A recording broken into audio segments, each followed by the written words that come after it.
Do you have down that perfect system that will buy the bottom and sell the top?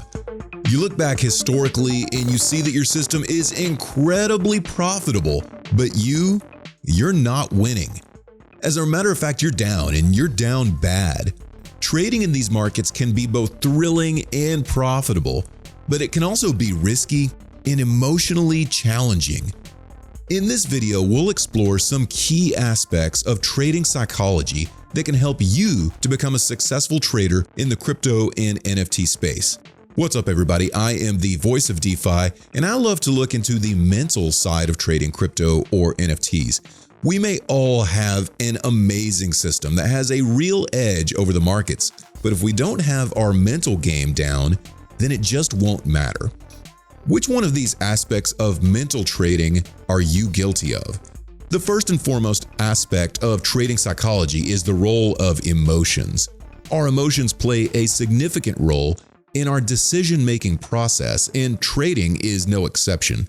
There's fear, greed, and FOMO, the fear of missing out, that are common emotions that traders experience. However, it's essential to keep these emotions in check, as they can lead to impulsive decision-making and, of course, poor trading outcomes. One way to manage your emotions is to have a clear and objective trading plan. Now, you may want to stop right there and say, yeah, whatever, I've already got a great trading plan, and you want to move on to the next video. But hold on, before you do, I want to ask these questions of you. First of all, what do you do when you have a run of consecutive losing trades, just losing trade after losing trade after losing trade?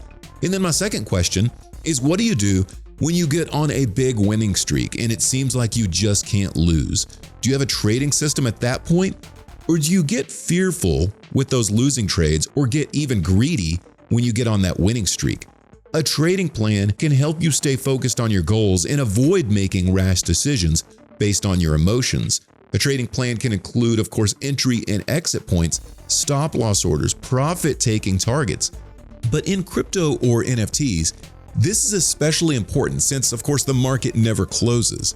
By having a plan in place, you can remove the emotional component of trading and rely on logic and strategy instead. And this is tough to do, and I mean really tough to do, when things aren't going well. And even when things are going well, traders tend to get a bit greedy and they start risking more than they need to with each trade because they think, wow, if I can make this much money by risking this amount, I can risk 10 times the amount and I'll make 10 times the profit. And as we know, you're not going to win forever, even when you get on a really good winning streak. The second critical aspect of trading psychology that I want to discuss is risk management. In the world of crypto trading and NFT flipping, it's essential to have a clear understanding of your risk appetite. This means understanding how much capital you can afford to risk without impacting your financial stability. Here's a fact that you really need to wrap your head around.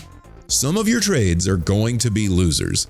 And I know I'm really saying some shocking news right now, but some of your trades are going to be losers, and you need to accept that. If you're winning 60% of the time, then you're going to lose 40% of the time.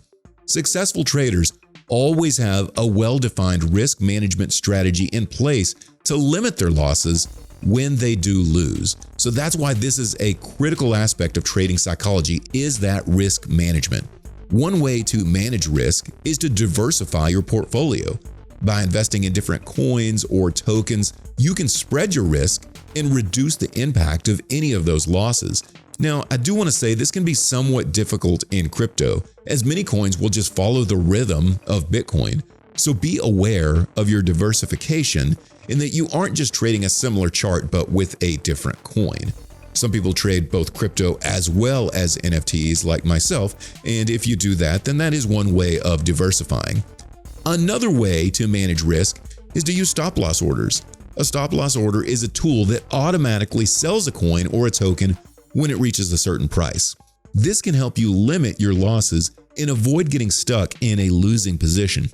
With NFTs, there's a bit more art to it. If you hold too long, you may not be able to sell because there won't be any demand for it and there won't be any liquidity. And what I mean by that is anybody to buy your NFTs if you wait too long. So NFTs can get really tricky because we all tend to get attached to a project, and that makes NFTs very unique in that we will hold them for things other than strictly financial reasons. The third and final aspect of trading psychology that I want to discuss is patience and discipline. Trading in crypto and NFTs requires a great deal of patience, discipline, and even perseverance. The market can be incredibly volatile, and prices can change in a matter of seconds. Successful traders don't let the market dictate their actions. Instead, they have a well-planned strategy and they stick to it, even in the face of adverse market conditions. One way that you can look to exhibit patience and discipline is the avoidance of emotional trading. Emotional trading is when you make decisions based on your emotions rather than your trading plan. This can lead to impulsive trades, which are often unsuccessful. Now, discipline can be tough to stay consistent with. By staying disciplined and following your plan, you can avoid emotional trading and increase your chances of success. With NFTs, it is really easy to get into emotional trading because we get such a tight-knit community built around the NFTs. Overall, trading psychology is an essential aspect of successful trading in the world of crypto and NFTs. It can be so much more difficult than just trading stocks because of your emotional attachment to certain projects. And that goes beyond just NFTs. You can get emotionally attached to some cryptocurrencies as well because you get really involved in their communities, or at least I do. But by managing your emotions, having a well-defined risk management strategy, and exhibiting patience and discipline, you can improve your trading outcomes and achieve success in these exciting and dynamic markets. Thanks for watching. Make sure you subscribe for further videos just like these, and I'll see you in the next video.